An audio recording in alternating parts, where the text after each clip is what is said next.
The Magic Horse of Ku-Suk-Seia. Once upon a time, before the Native Americans were drove away to Oklahoma, the Pawnee Indians lived in Nebraska, where their sworn enemies were the Sioux. There they lived all the time in villages where they were skilled farmers and potters. In one of the Pawnee villages lived a poor woman with her grandson, Ku-Suk-Seia, which means left hand. She was a helpful old soul, and the boy was pleasant and friendly.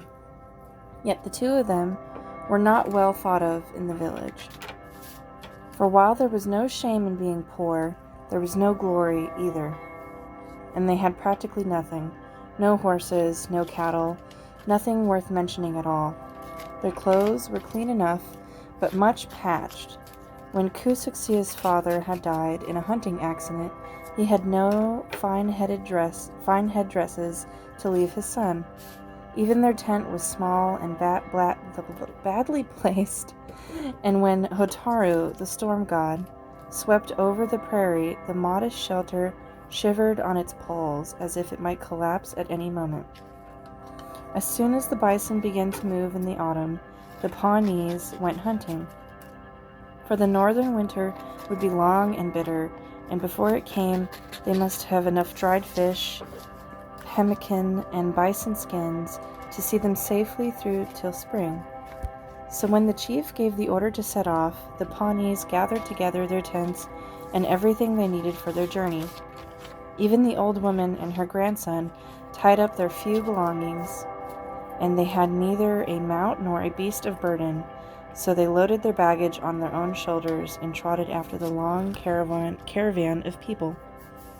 They were so poor that the people would not let them join the caravan.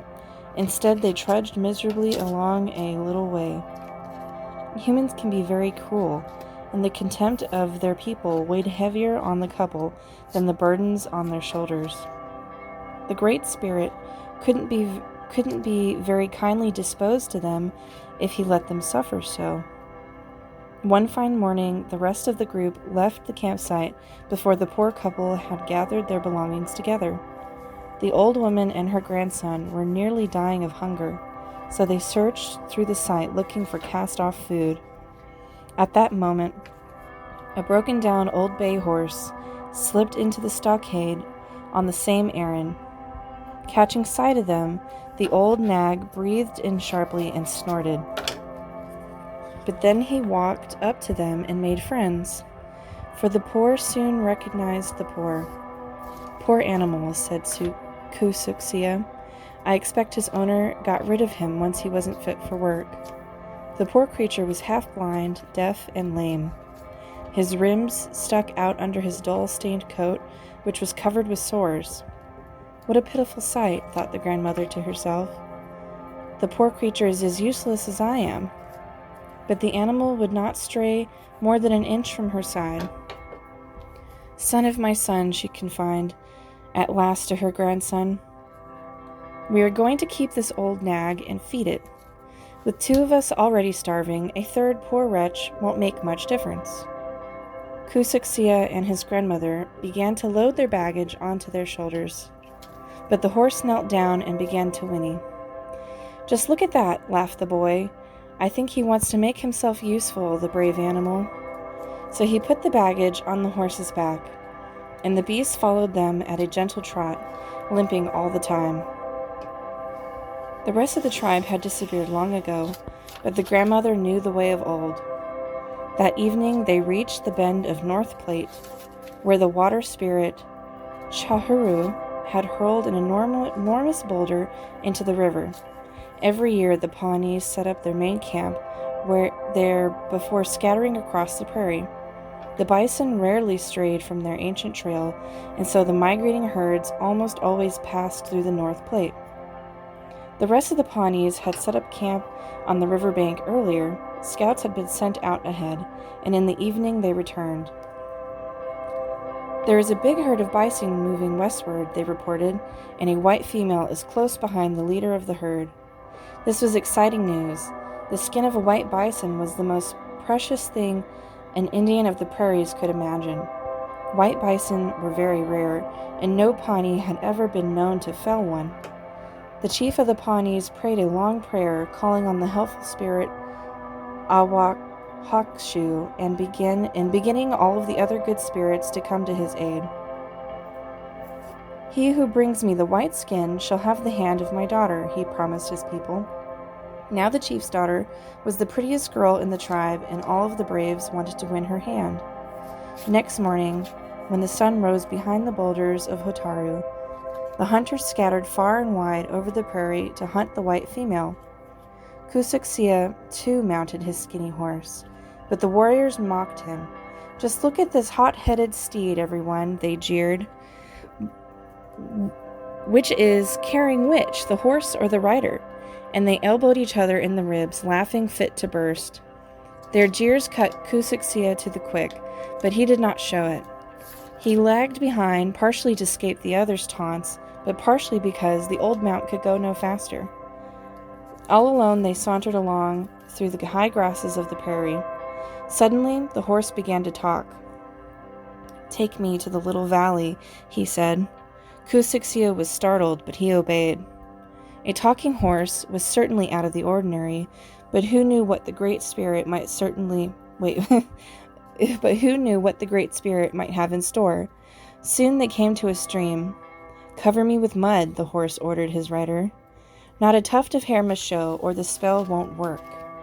Puzzled, Ku-Suk-Seia did as he was told. "Now climb on my back," said the old nag, "but don't move yet. Let the hunters go on ahead." The Pawnee warriors galloped after the bison in a cloud of dust. Then they split into two groups and rode off in different directions, to surround the bison and cut off some of the herd. At that moment, the old horse began to move. Hurling himself onwards like a tornado, he charged the herd from the side. The warriors watched open-mouthed. Wasn't that Ku-Suk-Seia on his blind old nag?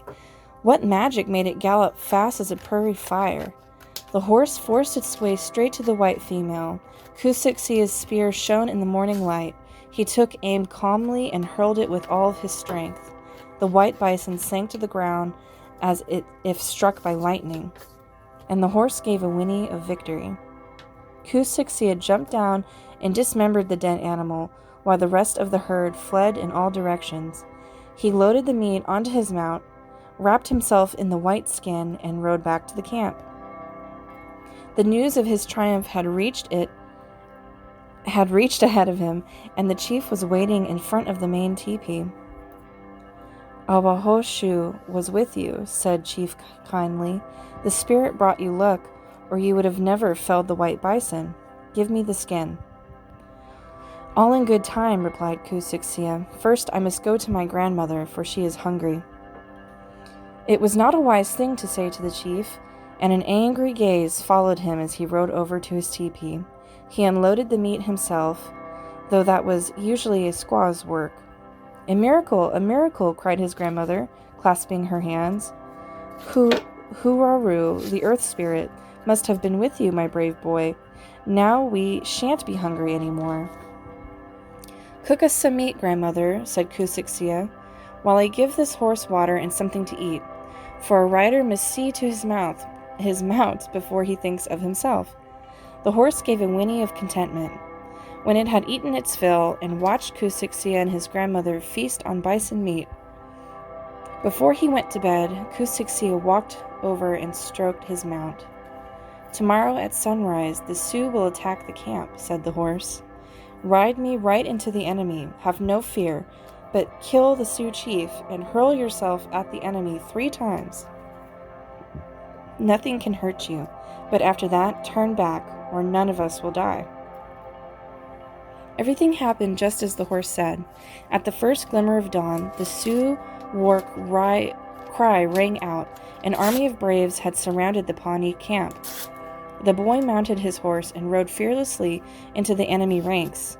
Arrows and spears hailed down onto him, but some unseen shield seemed to be protecting him. He rode up to the Sioux chief, banished his tomahawk, and killed the chief with a single blow. Twice more he hurled himself onto the enemy, killing many of the Sioux warriors, but he became overconfident and forgot the horse's advice. A third time he spurred the horse on, and now the Sioux weapons met their mark. Riddled with arrows, the horse sank to the ground. Ku-Suk-Seia escaped, but his brave mount was dead. When he reached his tent, he threw himself down, beating the ground with his fists. Why, oh why hadn't he taken that advice? Now he had lost his companion forever. The Sioux cut the magic horse into countless pieces, scattering them to the four winds, and fled. Weeping, Ku-Suk-Seia searched the battlefield from top to bottom. He gathered up all the pieces and collected them in a heap on a hill. Then he sat down beside them and wrapped himself in the white bison skin. His heart breaking, he prayed to the Chikus, the forces of nature. He called to Tirawa, the Great Spirit, and to the helpfulness of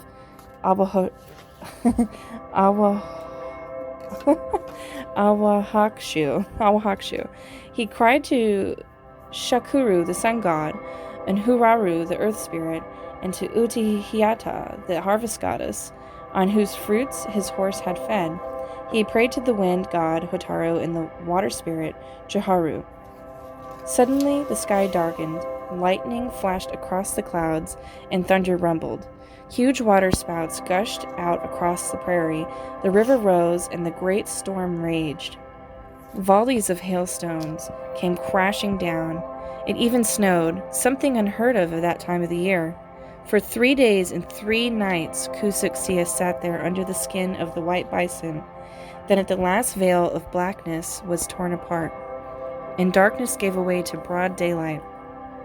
The sun shone in all of its brightness, and there in place of the scattered bones stood the bay horse, strong and healthy. Tirawa, the Great Spirit, has brought me back to life, he said to his master. Why did you disobey me? I forgot, and I am truly sorry, replied the boy. Tell me what I must do. Promise to follow my counsel at all times, for it comes from the Great Spirit himself, said the horse. The boy promised gladly. He handed the white skin over to his chief and received the hand of the chief's daughter. When the chief died, he himself became a famous chief. He followed the advice of the bay horse at all times and ruled the Pawnees with great wisdom and skill. At last, Ku-Suk-Seia died. The Pawnees intoned their death chants, wrapped their chief in the white bison skin, and laid him on the litter of the dead. But when the warriors went to find his mount, to kill him on the altar of the dead so that he would go to happy hunting grounds with his master, the bay horse had disappeared.